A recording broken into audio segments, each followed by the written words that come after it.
nimeketi and I was visioning my day like this. And I was wondering, what would the people of Nyeri say? What would the people who come to my funeral say? And I said, I want them to say what they have said about Maina Wanjege. That this was a man who had an opportunity to steal and get rich using ill-gotten wealth, but he refused to do that. He is a man who settled 1 million acres, but never took an acre in Nyandarua. But what are we seeing today? We are seeing men and women who are walking around carrying ill-gotten wealth, and they don't have the shame and temerity. They continue vomiting on our shoes.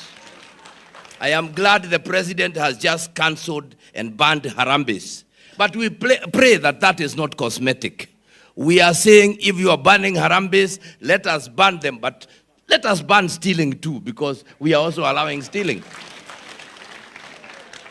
It is wrong for us to keep quiet when men and women are doing what is not right. And therefore I have stood and said, I will not stand aside as you do what is wrong, regardless of whether I'm wearing yellow or not.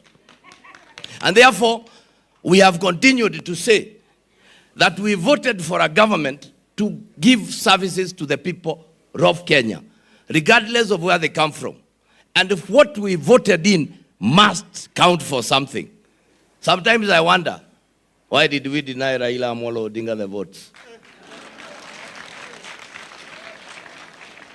But I want to say here, and say it loudly, I think the Kikuyu community has been vindicated. We can work with anybody, can't we? And so, as we sit here, and as we send this wonderful man over and above, we are telling Jimmy, please pick up the mantle. Why are you letting this candle burn and go? Pick it up, and let's move together. So for us as Kenyans, how I pray that every one of us who gets an opportunity to be a leader will walk like this man has walked. Gen Z, mko? Wonderful. Bado mnakula KFC. You can see the kind of leaders we have. They have lost touch with reality. I was the first man to say that there was a problem with that finance bill. Did you hear me say it? What did I say? I said finance bill. They called me names, spoke about me in parliament for 2 hours. They said I was clueless and I didn't know what I was saying.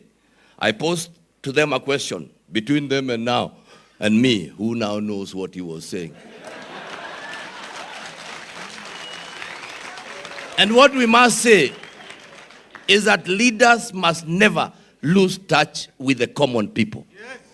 Because this is a challenge we have. Once we get into our Range Rovers and the big V8s, go to those special places, we then forget where we came from.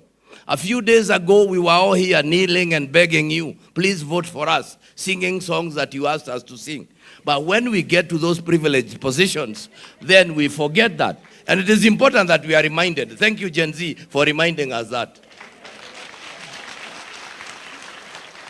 The other day they said that I was organizing Gen Zs. And I said, if Gen Zs who are my sons and daughters come to my office and they say they wanted to be addressed by the governor, wouldn't I be stupid not to address them?